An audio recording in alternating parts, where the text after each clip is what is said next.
This episode is brought to you by Nespresso and Samra Origins by the Weekend Coffee Collection. Introducing Samra Origins. My collaboration with Nespresso is a connection to my roots, to my mother, Samra. Coffee that hits the right notes. It transports you. Crafted with unique notes and bold, soaring flavors. Experience a taste that moves you. Nespresso and Samra Origins. Discover more at Nespresso.com. This episode is presented by State Farm. Having insurance isn't the same as having State Farm.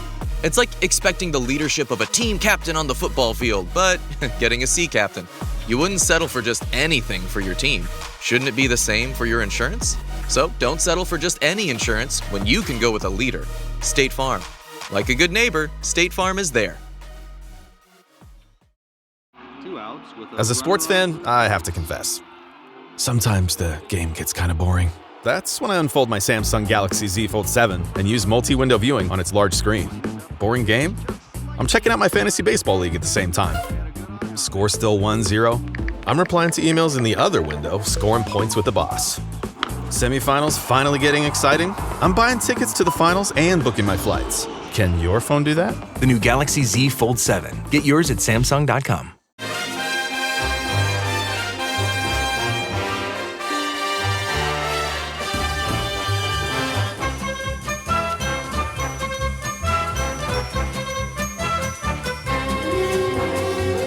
Hello everyone, I'm Chris Wynn and welcome to Haway The Podcast and welcome to our Sunday supplement as we've now had the benefit of a night's sleep to be able to look back and reflect a little more at Sunderland's goalless draw at Crystal Palace yesterday. It might help that we don't have sore fingernails and the adrenaline isn't still pumping after those final stages either, as we did record moments just after the final whistle for that initial reaction. So today we're going to have a little bit more of a relaxed look at the game and Sunderland overall. And as always, I have a couple of people to help me along.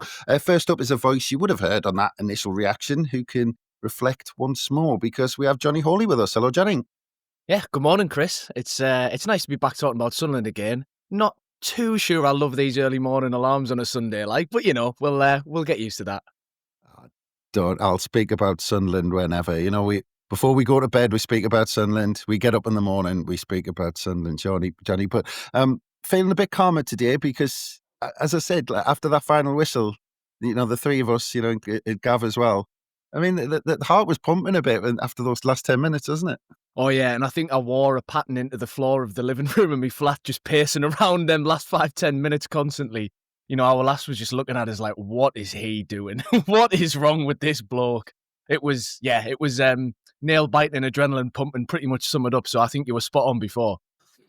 Yeah, it was. And I think, you know, I've got the feeling we might have another 17 of these away from home where the blood's pumping in the last 10 minutes. But we'll see how it goes because as anyone who listens regularly to Haway The Podcast, we always like someone who knows their stuff to put us right on Haway The Podcast. So to talk through our goalless draw and where that leaves Sunderland, as well as everything else, we have a legend of sports presenting in the Northeast because we are, of course, joined by none other than Jeff Brown. Hello, Jeff.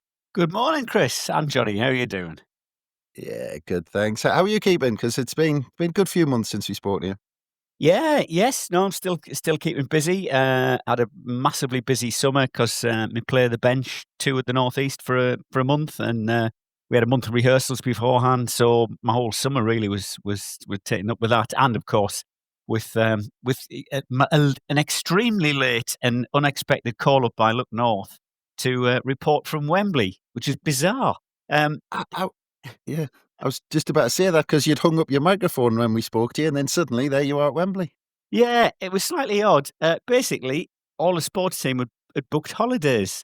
I said, did nobody check the fixture list? Nobody said there's quite a big game on round about the end of May. Too little faith. I know. So I just said, look, if you need me, because I still go in once a week. I go in on a Monday morning, do a half shift, help out with the editing, helping to put the team talk slot together. Because I'm as well as a reporter, I'm trained as a picture editor. So I edit all the pictures and I write a few scripts for them, and so I'm still around every week. And they said, yeah, would you do it? I said, what? go down to Wembley. You send me down to Wembley and pay for me to stay and put me in the Prem. Go on then. Why not? So and also bizarrely, they said, I said, I'll write the script and I'll come back and I'll edit all the pictures and, someone can put a voice on it. And they said, no, you do it. You do a piece to camera outside of Wembley. I said, well, I've left. I left a year ago. What's that going to look like? They said, it doesn't matter. So I just popped up on some people's TV screens, if you were watching. Having not been on telly for a year, I just suddenly appeared. And the Chronicle made a big story of it, saying, as they do, for a bit of clickbait, the Chronicle Live said, presenter makes shock return to TV. And did mention somewhere in it, he only did it because he was covering his beloved Sunderland, which sort of blew me cover after about 40 years in of trying to keep it quiet. But hey-ho, there you go. Well, not a bad way to blow your cover, blimey. The playoff final after all those years on your last, maybe your last appearance. Well, yeah. You might be called up. You might be called up as a super sub again. But I can't imagine it took much twisting of the arm for you to say yes to that. No, but I mean, there was part of me that thought, I've done so many Wembley trips and all in the press box. The last time I was in the crowd was the Charlton playoff final, and I thought, actually, I wouldn't mind being in with my brother and his mates. But then this came along, and I thought, it's too good a chance to miss out. And as it happened, my seat was right at the edge of the Wembley press box, right next to all the Sunderland fans, and a couple of my mates were literally the other side of the fence. So it was best of both worlds, really. Yeah, but God, not a bad day to report on, was it? Blimey. No, it was amazing. If that is my final sort of appearance on telly, wow. And I said this to a few people over the summer when people said, "Oh, what's it going to be like next season?" I said, "Well, you know what? Whatever it is, we'll always have the Coventry game, and we'll always have Wembley, and those memories you live on forever." I talked to Palace fans yesterday, and they're saying they never thought they'd ever win the FA Cup ever. So to have that, a bit like Sunderland fans hanging on to 73, you've always got that, and no matter what happens, you got those great memories, and it was one of the greatest days. Yeah. And if you want to listen to any more about that with Palace, I'd recommend going back and listen to Kevin Day last week, because he was absolutely fantastic on our podcast describing what it was like for Crystal Palace to win their first trophy and thinking about loved ones who've passed and things like that, and because it was that first occasion. But absolutely fantastic. But yeah, last time we were talking to you were talking about lining up a fantastic summer because you were hoping that the dates wouldn't clash with the bench because you were going back to Monk Weymouth School, and that was a big day for you. So, I mean, did all of that line up perfectly in the end, and the bench went well? Yeah, the response was amazing. To be honest, we did incredibly well. Live theatre in Newcastle, which is a place where I did a playwriting course. To go back in like 5 years later, or 10 years later, and take a play there and sell out virtually all 5 nights all 5 shows was incredible. And the Monk Weymouth one was just special, putting a play on in my old school hall, where I stood on the stage and performed badly in the sixth form review back in late 70s.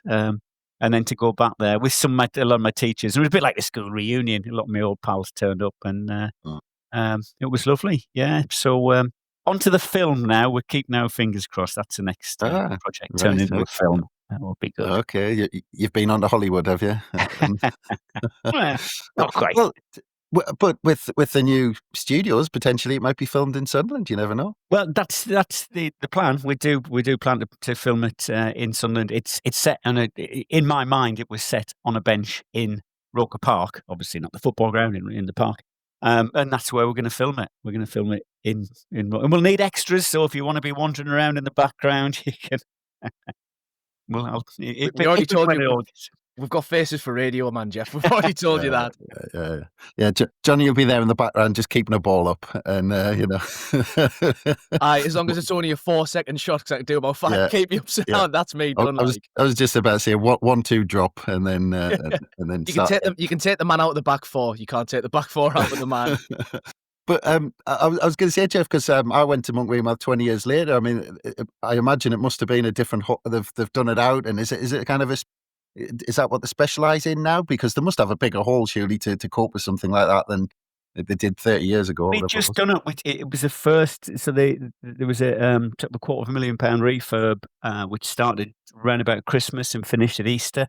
And they took out the old stage and took out all the old the seating and the balcony, and turned it into a community theatre with sliding seats, the seats that can slide in and out, and new lighting and everything. And it was great. Yeah, it's a lot of it is still the same.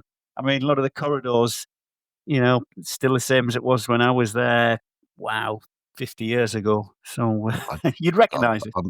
I'm getting shivers down my spine just thinking about it, and those smells as well. But anyway, let's move on. But with all that going on, Jeff, with the play and everything, it must have been difficult to keep up with Sunderland summer because they were doing something every 24 hours. I mean, you might still have a few contacts in the game, but did you have any signs that Sunderland would go as big as they did?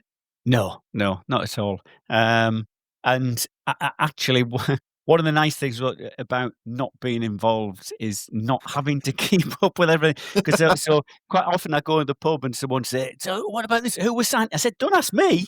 It's not my job anymore." I've had 40 odd years of having to be right on top of it, and actually, it's quite nice just to sit back and say, "Oh, who was signing today?" And I don't think anyone managed to keep up with it. I did bump into David Bruce towards I think it was just before the start of the season. I was at an event sitting next to him, and I said, "How are you managing to do this? And he just said, we've just been very prudent over the last few years, and we've balanced the books really well, and it's given us the scope to really have a go." And again, when people at the start of the season, "Oh, how do you think it'll go?" I said, "Well, you know what? However it goes, we've had a go. The club's had a go. So even if it does, if anything does fall apart, you can't criticise them because they've certainly had a go." And anyone who was at the Rayo Vallecano game, where it was almost the second team, and they couldn't get a kick of the ball, and you thought, this is why they've had to buy a completely new team, because it would have been another 14-point season if we hadn't made the changes. Sad as it is for people like, I saw Dan Neil on the bench yesterday, and you think, is he ever going to get on again? I'd like to think he will. I wonder what he's thinking now, and I was explaining to a pal of mine who was at the game that, there was only, yesterday, there was only Trey Human and Isidore, and obviously Chris Rigg when he got on. And it was only a few months ago, and it seems like a different world because it's a completely different team. Yeah, I mean, just on the subject of, you say it'd be another 14-point season, I saw a stat floating around this morning that we've actually won already as many Premier League points in 2025 as Ipswich did, and won more than Southampton in this calendar year. So we're actually already, better than two of the other newly promoted teams from last season. Yeah. And that just shows you, doesn't it? Like you say, Jeff, I mean, if we hadn't bought all those players, that gap's just insurmountable, isn't it, for a championship team these days? Yes, yeah, hugely, yeah. It was 19 games that it took Ipswich to get the same points as we've got, and it took 19 games for Southampton to get 6 points last season. So that just shows kind of how, the rate that we're working. I just wanted to mention as well, David Bruce, another Monk Weymouth School alumni. There's some good ones came out of Monkey House. Yeah, don't worry. Yeah. I certainly wouldn't put myself in that bracket, but everyone else who came out of Monk Weymouth School. But yeah, I mean, just on that start, and Johnny, I'll just quickly come to you. But 6 points out of 9 going in that international break. Did you think that meant that the pressure was off a little bit as we travelled to Palace? Well, it certainly put us in a much nicer position, didn't it? If we'd been going there with, 3 points, or even if we were going there with 4 points under our belt, you're probably looking at the Palace game. Obviously, this is all on paper because, teams start the season in funny ways sometimes. But you'd be looking at that and thinking, the Palace are, they're a good team. They did win a cup and everything, but, well, they did finish bottom half. And, as away games in the Premier League go, it's one of the slightly less terrifying ones, rather than thinking of the Etihad or Anfield or the Emirates and what have you. So I do think it was nice to go into it with the 6 points, and then you really can relax into the game, I think, and you can treat it as a little bit more, not so much of a free hit, because we didn't play with total freedom or anything yesterday, but I think you could tell that there wasn't that level of tension and nerves in the team. We could easily have been, I was going to say snatching the chances. We didn't really have many chances, but we weren't even on the ball. We were pretty calm, I thought, and that was probably helped by the fact, like you say, Chris, that going into with 6 points from 9, I think most of us would have probably taken 6 points from the first 5 games. So to already have them, boxed off after 3, then you can approach Palace and then Villa next week and think, okay, if we get the points, then fantastic. If we don't, well, we're still in an all right position. So yeah, it definitely helped. I mean, you never want to heap more pressure on yourself, do you, going into games in the Premier League? It's already a dog-eat-dog world enough, so we don't need to make things any more difficult for ourselves. Yeah, a lot was made, Jeff, of those first 3 games and the opposition, and was the fixture list kind to us? But we've talked about the other side of that actually the pressure is then on you to get those points in those games. And if we hadn't have picked up the points against those lesser sides, if you like, in those first 3 games, everyone going into the international break would have been thinking, well, Sunderland are already relegated pretty much. But it did give us that platform to go into a 2-week break thinking that we belong and to prepare us for what's next. Yeah. I think that was the thing about yesterday. It wasn't the best performance, but we didn't look out of our depth at all. We certainly matched Palace. But in fact, probably for about the first hour, I thought looked the better team, if not the more likely to score. And yeah, you're right. You looked at the fixture list and you thought it looks great, gives us a chance. But if you don't take that chance, then the pressure's really on. And the next few games, Villa, Forest, Man U even, and Wolves, what a great chance to get sort of up to into double figures and even before October's out, which any Sunderland fan would definitely have taken. Yeah, we'll talk before the end that Sunderland will be top of the league by Christmas. Don't worry about that, Jeff. But actually, it's a good point to talk about where you are at the moment, Jeff, and what how your day panned out yesterday. Because you're literally kind of a stone's throw from Selhurst Park, and it was easy for you to get to the game, wasn't it? Yeah, I'm actually speaking from Holmesdale Road. I can't quite see it out of the back window. My daughter lives and her husband live down here in Holmesdale Road, just around the corner. So he wasn't really a football fan, and then so he became a Sunderland fan. But since he's moved here, he's adopted Palace as his team. So yeah, and they were both at the game yesterday, which was nice. And actually, the Selhurst Park is a place that holds loads of great memories for me. First time I ever came down here, March 1981. Joe Hinnigan in the afternoon. I saw Joe Hinnigan score the winner, 1-0 win against Palace. In the evening, at Wembley Arena, I saw Sunderland basketball team beat Crystal Palace to win the national playoffs for the first time. It was what a fantastic double up that was. And thinking about it, and it was the first football ground I ever did a match report from. Wow. Palace Wolves for the Birmingham Post and Mail 1985, and a ground where I've actually seen Sunderland play 3 different sides. Good quiz question. Charlton, West Ham. No, not West Ham. Wimbledon and Palace. Yeah, that was down for the Wimbledon, the awful relegation Wimbledon game, and Kevin Kyle in the playoffs.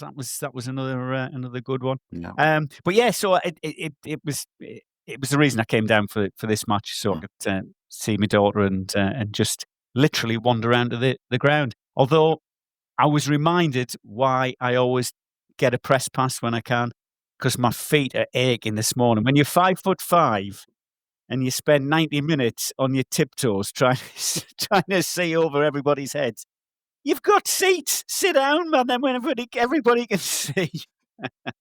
You must have calf muscles the size of basketballs after that. Absolutely. To be fair, the guy in front did keep apologising. Well, it's like my lad. I have him standing on the seat next to us, or on my shoulders, or something, whatever, so he can see. But yeah, that was my first. That was my first time at Selhurst Park, the day we got relegated under Peter Reid. Oh, dear. So as a school lad, there was one moment in that really opened my eyes. But we'll leave that there. For those who've got memories of that day. But I was just going to say, because you were down there, Jeff. You might have a feeling of kind of the home fans and how they were feeling, because actually we were talking about this the other day, that actually when Sunderland travel to Premier League clubs this season, there's probably a pressure on those sides to claim all 3 points, because it's Sunderland coming to town. Yeah. I went to the pub with my daughter and her husband and his mate, who's a big Palace fan, and I mean, the nicest thing he was saying was, "Hey, you look like a Premier League team," which not many newly promoted teams have done over the past few years. Obviously, they're in a bit of transition. You know, they've lost Eze, and it's they haven't quite sort of settled either. But yeah, he said, "Look, he thought you played really well, controlled large parts of the game. Never thought you were going to score." And I said, "Well, that's probably about right. I mean, we've had, I think the one disappointment is that we look great. I mean, we look great at the back, we look great in midfield, and we just don't make much happen up front. I think we've had, no shots on target yesterday. One shot on target against Burnley, but hardly anything until the penalty against Brentford. It's we are a work in progress. The players that still haven't had really much time to get to know how they play. So to have done as well as they have in such a short time is great. But if there's one thing that just at the back of your mind, I'd like to see us look a bit more dangerous up front. I mean, three of the 5 goals have come from crosses, and we just didn't get any crosses in at all yesterday. Not any of any great, apart from the one that Tolby in the first half couldn't quite put away. Yeah, I think we'll come on to that a little bit. But just in terms of that starting 11, Johnny, we talked about it yesterday. Obviously, one forced change and one kind of preference, one manager's change, if you like. The Adingra came back in. Enzo Lefebvre was out late, injury on Friday training. And then the other one was, of course, Mayenda coming out for Wilson Isidore. And Lebris said before the game it was a reward for the performances from the bench. But, you're talking about, we have a lone striker, and that's so important in this side. And there must be a temptation when Wilson Isidore's being so effective from the bench to keep him there so he can keep doing that. Yeah, it's a tricky one, isn't it? Because as a player, you never want to have the reputation of being a super sub, do you? Because that just means you're going to be consigned to the bench for the next 5 seasons. Yes. But yeah, no, I think, look, there's a lot of logic in keeping Isidore fresh and bringing him on to, the modern word finisher instead of substitute. I think that, you can justify that pretty easily with Isidore, because his qualities just lend themselves so well to exploiting tired legs in a defence that have had to obviously, run about the place for 65, 70, 75 minutes. And we saw that, didn't we, in the game against West Ham especially. Now, it helped that we were obviously already 2-0 up and they had to chuck men forward, so the space was always going to be there. But that, to me, was a quintessential Wilson Isidore goal against West Ham. So it makes perfect sense to use him that way. But I did see the argument yesterday for, giving Mayenda a bit of a rest, bringing Isidore in, because I think, and Jeff, you kind of mentioned that, we've scored a fair few goals off crosses this season. And so it's a bit counterintuitive to stick Isidore up top, who's not exactly going to be winning too many aerial battles. Yeah. But I think in a game like we had against Palace, we were always going to struggle to get service to whoever was up front. And so I can understand why Lebris would maybe look at it and think, look, let's sort of stack the deck in our favour, play the percentages. If we're going to get a chance or a half chance, it's going to drop to somebody and they just need to lash one first time. There's probably nobody better at the club for doing that than Isidore, just because of his instincts. He always wants to get a shot off wherever he is on the pitch, whenever he gets the ball. And sometimes it's laughable when he's 40 yards out and he's trying to ping one in the top corner. But that kind of player, I think, you can see why it would make sense. And, if you're Mayenda, who's obviously got his goal against West Ham, but then, being a little bit off the boil since, not played badly, but not really done a load. Is it going to do his confidence any good, spending 90 minutes getting no change out of Palace's back three? Probably not. So, I wonder whether there was a little element of just trying to, not safeguard the other players, but just kind of, take stock and think, right, actually, the kind of game that we're going to have to play to get a point out of this, whoever goes up there is going to struggle. So out of the three, the one who thrives most off the least service is probably Isidore. So I saw the logic, but, it was always going to be a tricky one because whoever he played up there, we were always going to have to play the same way defensively. We were never going to tailor our setup to suit the forwards. So it's always a tough afternoon. But just on that point, Jeff, and you kicked it off there, and actually just a point, we also had all three new signings on the bench, which we'll have to quiz Rob Mason whether that's a first as well. But Jeff, just on that point about the way we set up, I don't see any real difference this season in the Premier League to how we set up in the Championship, because if you look at last season, I think off the top of my head, I'm sure it was only 2 or 3 times we beat sides by more than 1 goal. And I remember games last season, we didn't create bucket loads of chances in every game. It was quite often that moment on the break, and then we kind of managed the game out. So I don't think this is anything new this season. No. And as you said, as we've all said, I think for long periods of the game yesterday, we controlled it and looked really comfortable and looked incredibly solid at the back. Roofs, of course, who I'm sure we'll touch on, had one of those games where everything stuck. I think I've got to go and put together the highlights for Look North on Monday, and that's probably all there'll be because we only get a chance to do a minute, so it'll just be a string of his saves, which were fab. Talby's the one that I just slightly think, what's he doing to deserve his place in the team? I was slightly surprised that he was, but I know he gives you that balance. But yeah, he's the one that I'm sort of looking at, and Robbie when he came on. Yeah, well, yeah. Someone behind me mentioned Josie Altidore. I think that's far too cruel to mention that so soon in his Sunderland career. Did have a great song though. Yeah, that was probably the best part of Brian Brobby coming on was the song "Do Our Diddy" by Manfred Mann. I was only 3 when it came out. I don't know who it must be even older than me to come up with a song about Brian Brobby around "Do Our Diddy." There was one going around on his middle name, I think, during the week, but we'll leave that one, I think. But the other thing, Jeff, I mean, we'll come on to Talby actually, but the other one, it was interesting to hear Glasner after the game, and this was a big part of us putting a foot on the game in the first half, that he was surprised as a newly promoted side how physical we were. And I've said a couple of times that I've got a couple of Ipswich season ticket holders who were good friends of mine.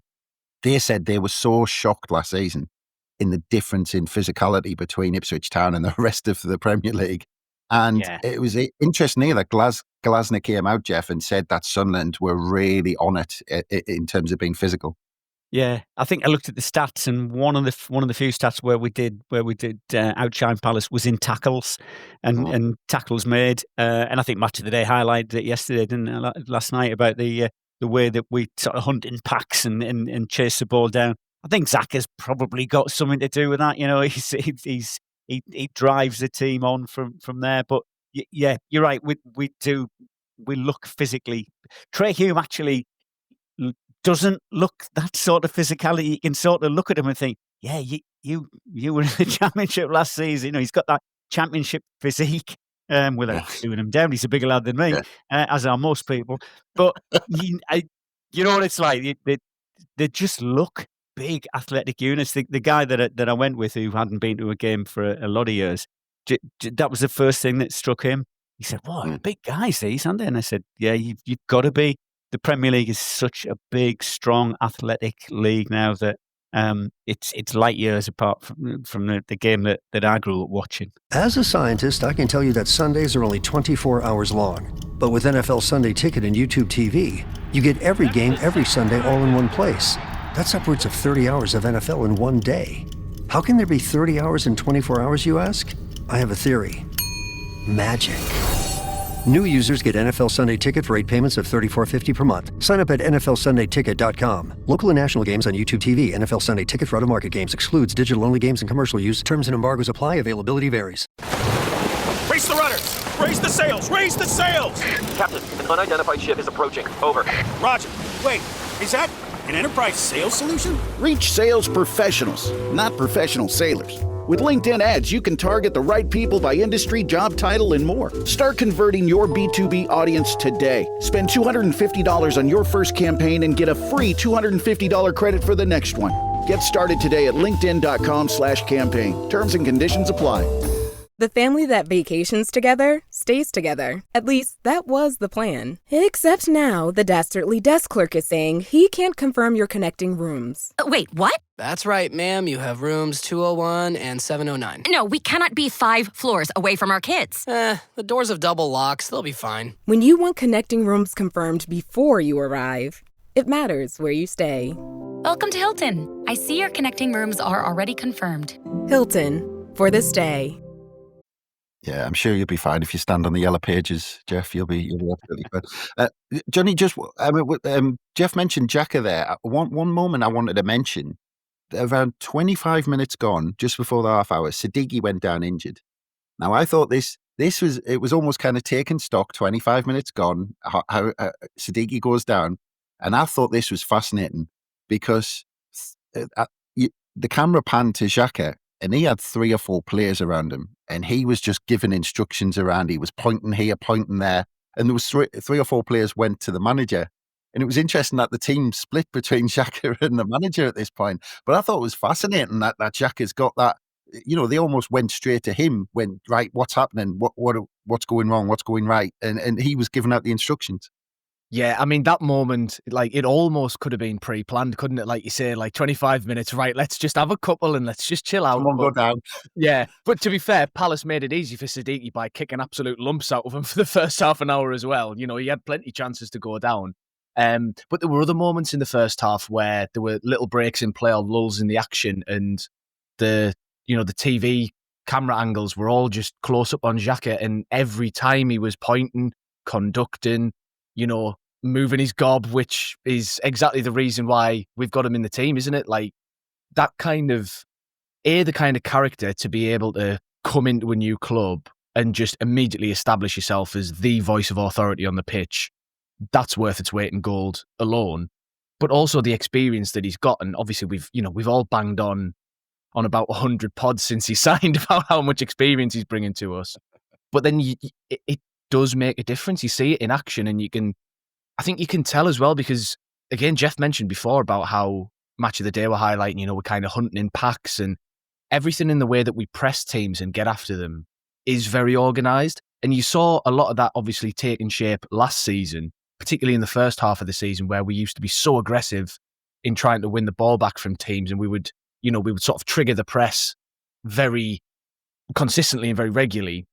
This season, again, I think you can see that there's clearly a structure to the way that we go about trying to win the ball back. It's not obvious. I mean, obviously it's a bit more than just, if you see the ball, go and try and win it, in Premier League football. But there are very clearly, not just patterns of play on the ball, but patterns of play off the ball that the players are expected to carry out, and to recognise, particularly for somebody like Habib Diarra, who I thought was maybe a little bit off it on the ball yesterday, but off the ball was spectacular. The way that he covers the ground, and him and Siddiqui, it always feels like they're in the right place in the midfield in terms of blocking off the passing options for if the defenders are on the ball.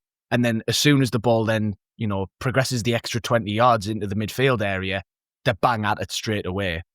And to have somebody like Xhaka there who's able to coordinate that and kind of just keep people right and keep them, communicating throughout the game, it's just, it's a phenomenal asset for a team like us to have, because when the Leeds players look around the pitch, they haven't got somebody like that. Same for Burnley, and same even for probably like Wolves or even maybe West Ham. They don't have a player of Xhaka's quality and obvious football and intelligence to be able to kind of rely on in those tough moments. Which it's just fantastic to be able to call on that as a Sunderland fan, to be able to see that. Like, it's cast your mind back 6 months and then think about now, and it's just, it's absolutely night and day.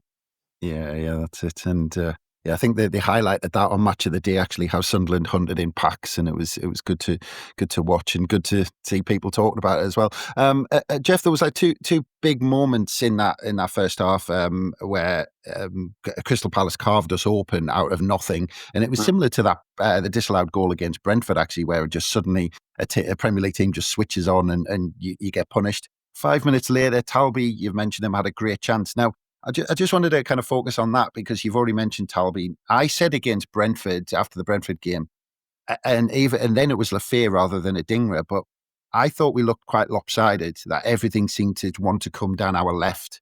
And on the right, where we had the Hume-Talby partnership, the ball never seemed to go out there. And I thought, again, that seemed to be the case where you've got this Ronaldo, Siddiqui, and whoever's on the left, whether it's Adingra or Lafay, all partnered up in triangles to get us forward down that left. I mean, did you get that feeling as well, that we're a bit lopsided in that sense?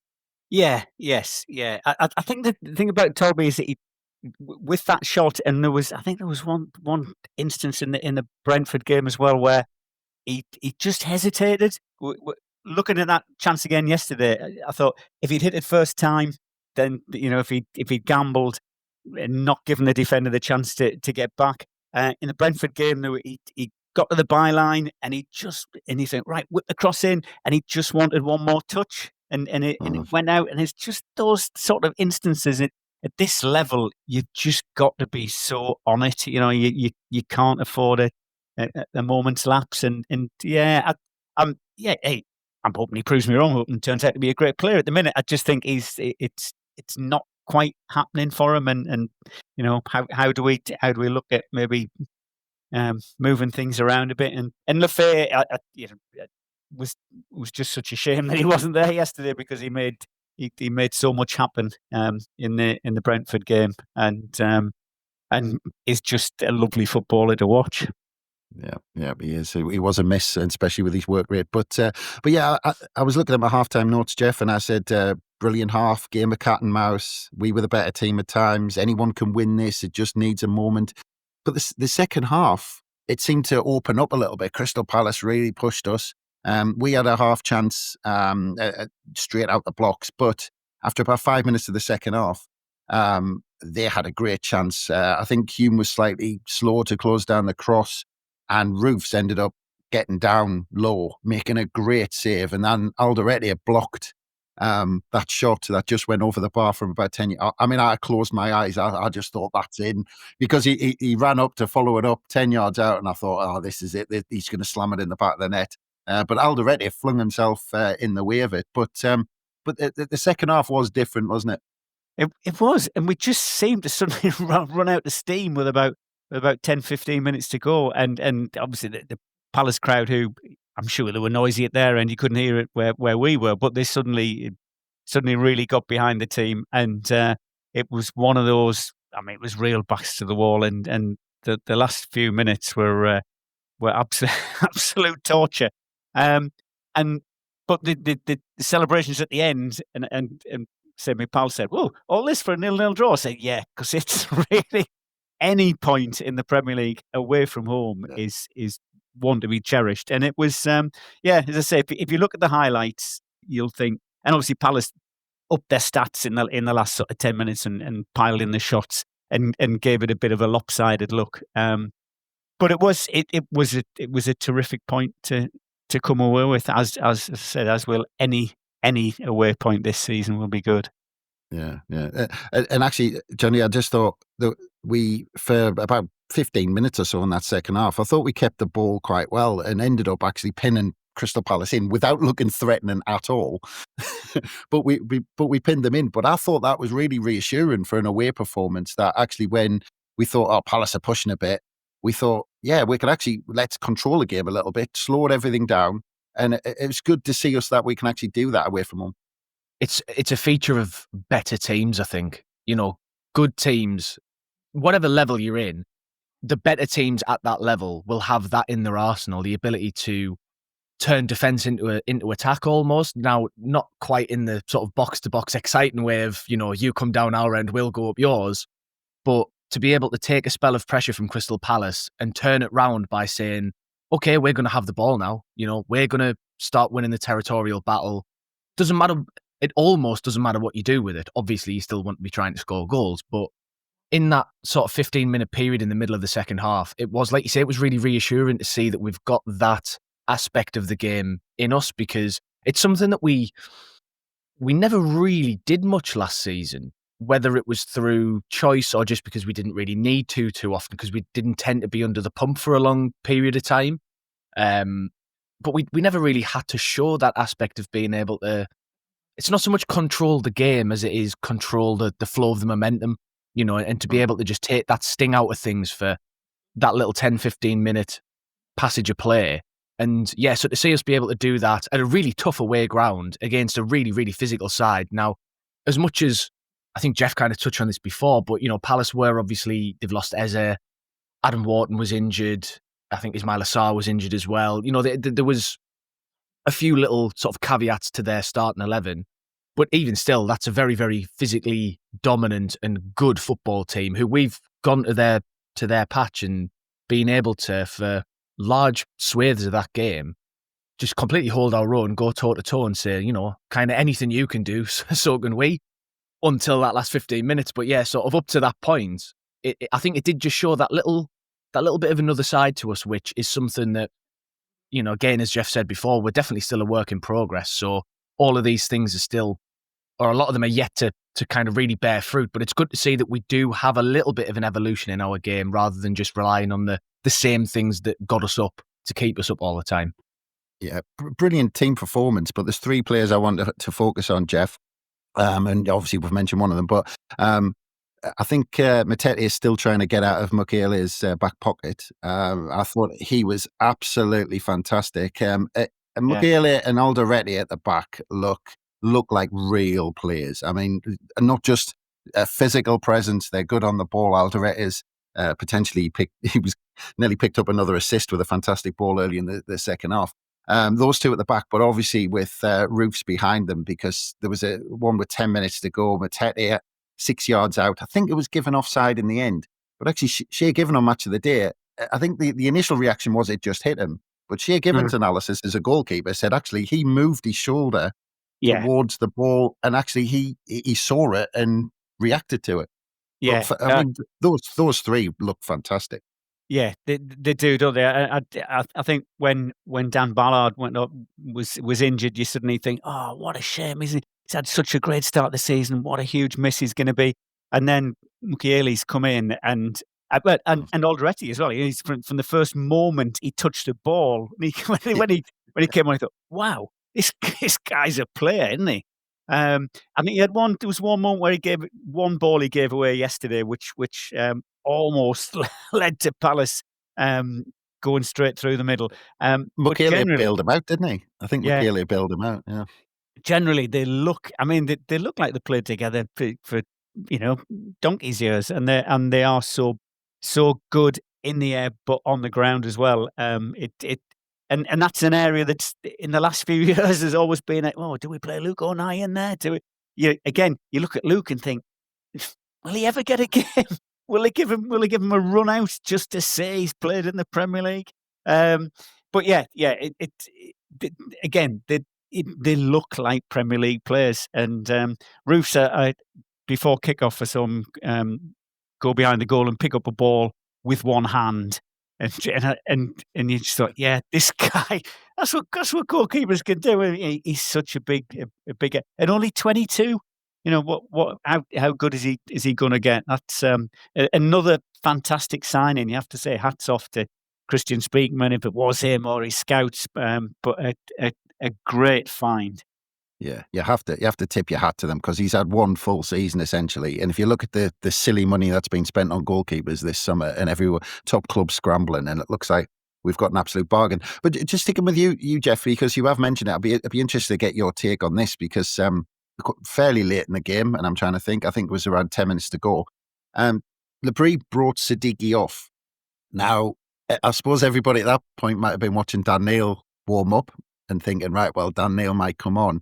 And it was Gertrude who came on in midfield. Now, speaking after the game, Gav, Gav made the point that it might have been because Palace was so physical and that he actually wanted a player with a bit of physical presence in the middle of the park.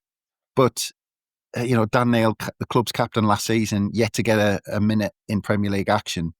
And it's this really strange feeling with fans, isn't it? Because he's one of our own. He was captain. He took us up from League One and then to the Premier League. And these players just keep coming in. And although you want them to get on, there's this confusion because you just look at these players and think, well, they are Premier League. They're coming in. They look like Premier League players. Yeah. Again, it's the physicality, isn't it?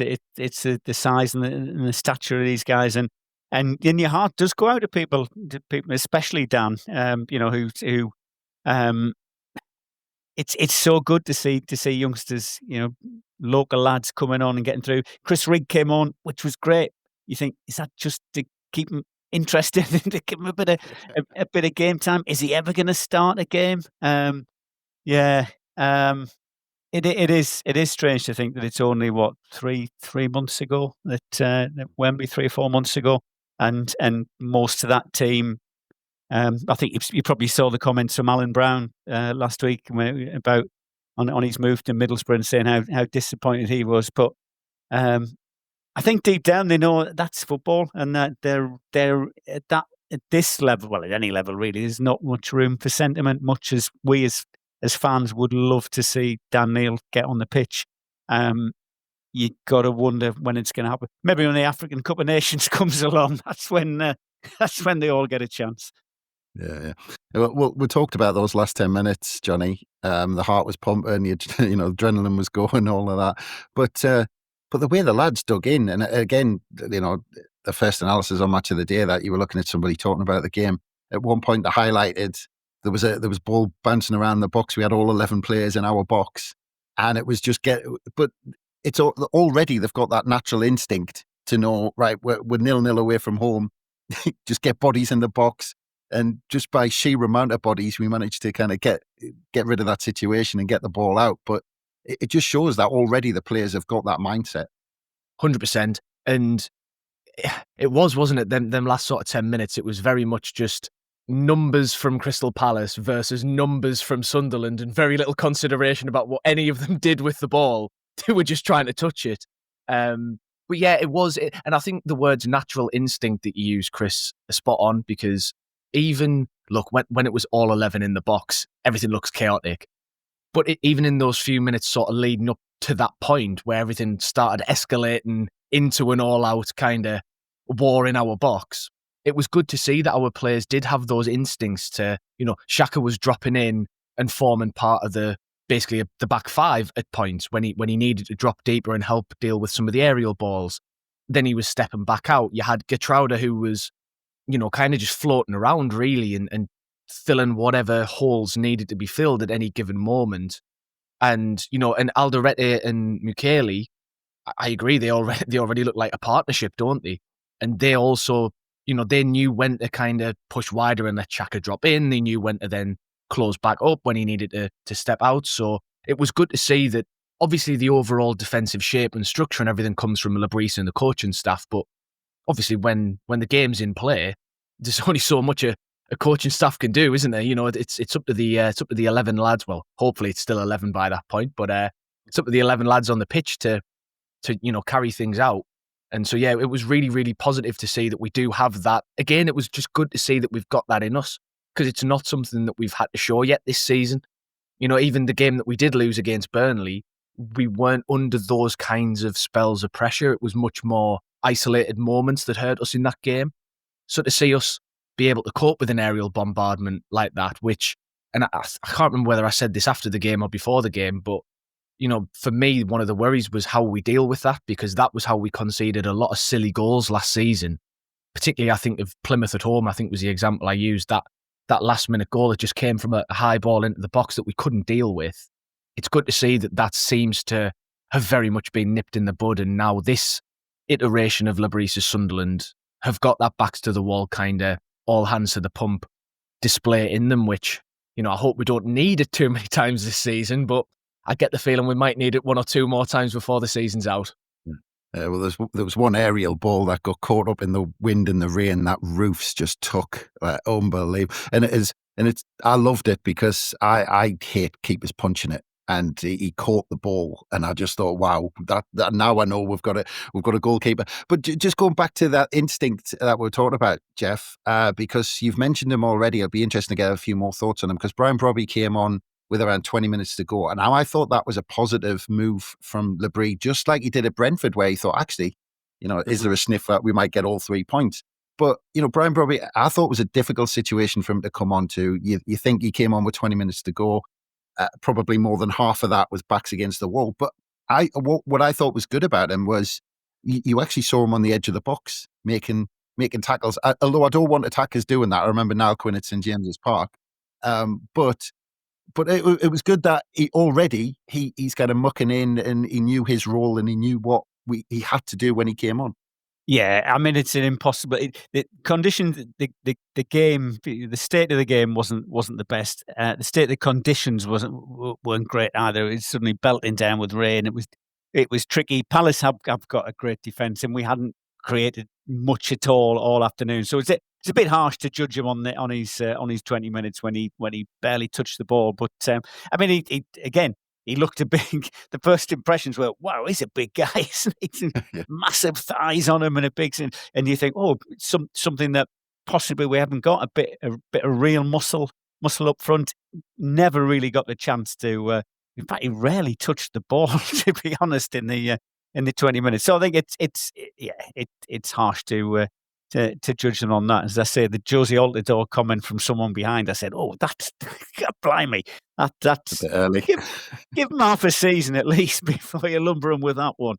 But yeah, I mean, I felt slightly from my end, but I could see why he's got him on the bench. You want to see what he can do and get him out there and give him 20 minutes. But at least we got more options now. Got more options up front, which it obviously been a concern going into the season. Yeah. I mean, for me, Jeff, this was the perfect almost blueprint for performing away from home. Or maybe one thing you might say, you wouldn't want Roofs to be so relied on. That may be one thing you can say. You don't want him to make so many saves. But in terms of how we closed them down and kept the ball at times, it was a fantastic start for that, for tactically playing away from home. But are you surprised that we've been able to do that in so little time with a team that has just been thrown together this summer? Oh, absolutely. Yeah. And so you've got to give great credit to the coaching staff for getting the players to be playing so well, knowing where each other are going to be playing. So many players will tell you, if you miss pre-season, it takes months and months to try and catch up. And basically, these guys, the team's barely had a pre-season together. So to be playing at the level that they are, but maybe that's because the Premier League players and they are the international players of Premier League quality, and when you put those together, doesn't always happen, but you've got to be impressed with the way that they've learned and they've gelled so quickly in such a short space of time. It's hugely encouraging. Going into, as I say, a period of games where you think we can get quite a few more points before we get into the Chelseas and Liverpools and Arsenals, and we all know it's going to be a tough Christmas. Then it's things are looking a lot brighter than I think most fans would have dared to have dreamed at this stage. Yeah, absolutely. And Johnny, just on that point, obviously 7 points from 12. I don't think, if we'd guessed how many, you've already said that, we probably wouldn't have said would it be on as many points.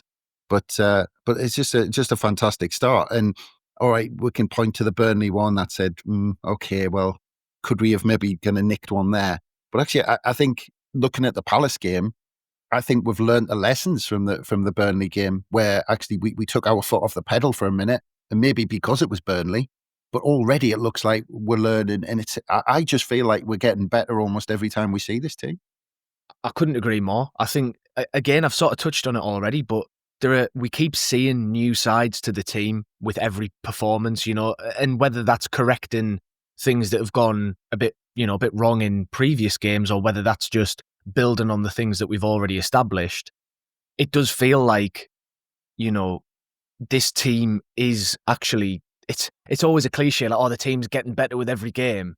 But this team genuinely does feel like it is just improving with every time they play together. And a lot of that is probably going to be, like Jeff said, the lack of time together on the training pitch with so many new signings. And obviously they all came in at different points in the window. And so they've had, more or less time to get to know each other and Labrise and the existing teammates and all the rest of it. And so obviously with every week that passes, that's, that bit more football under the belts together. So I'd expect to see it anyway, but it's just so pleasing that we've managed to get the concrete points on the board, goals in the back of the net, couple of clean sheets, like those things that you just want to tick off. Striker's first goal, Mayenda and Isidore, tick, clean sheets, tick, we've had that. First away point, tick, we've had that. Like the only blot on the copybook is Burnley, obviously, and that can happen. It was their first home game back in the Premier League after promotion, just the same as it was for us against West Ham. Now, obviously, the magnitude obviously felt different for us against West Ham, but you can't underestimate that factor. So, all things considered, it almost couldn't have gone much better. And to be able to take a base of 7 points from a possible 12 going into this next run of games, it's a brilliant position to be in, because it really does allow us to attack these games rather than going in and feeling like we've got to get through them.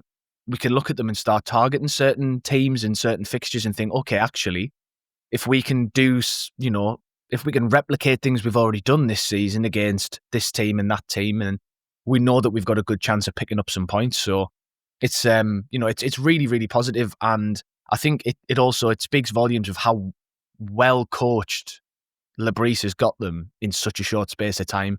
Because if I heard the commentators yesterday say Sunderland are well drilled and well organised once, I heard them say it 1,000 times.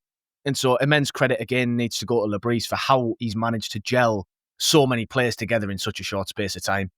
Yeah. And last word from you, Jeff. Do we keep the eye on the prize, or is there a danger of expectation running away from us at this stage? Do we have to remember what's ahead?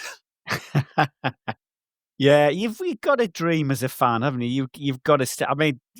Everybody still looks at the table as, 7, still hovering around a European place. Still got the screenshots from the first day, top of the league.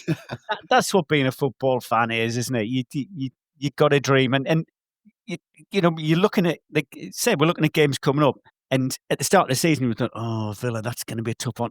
Man U at Old Trafford. Wolves, Forest had a great season. But now you're looking at those games and thinking, we can get something out of those, actually. Villa, Forest, that's a good time to be playing Forest. Man U, yeah, they're hopeless at home. So that's what you do as a fan, isn't it? You live on those games, and you got to keep your dreams alive.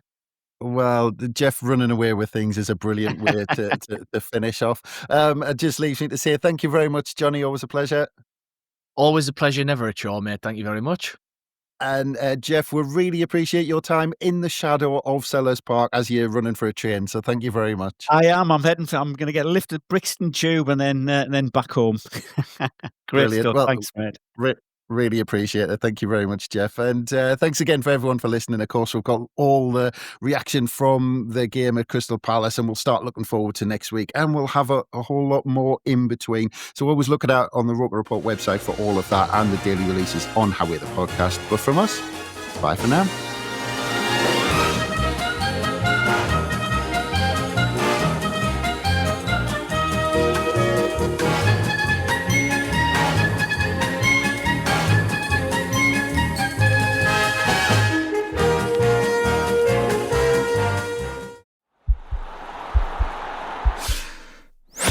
This podcast is part of the Sports Social Podcast Network.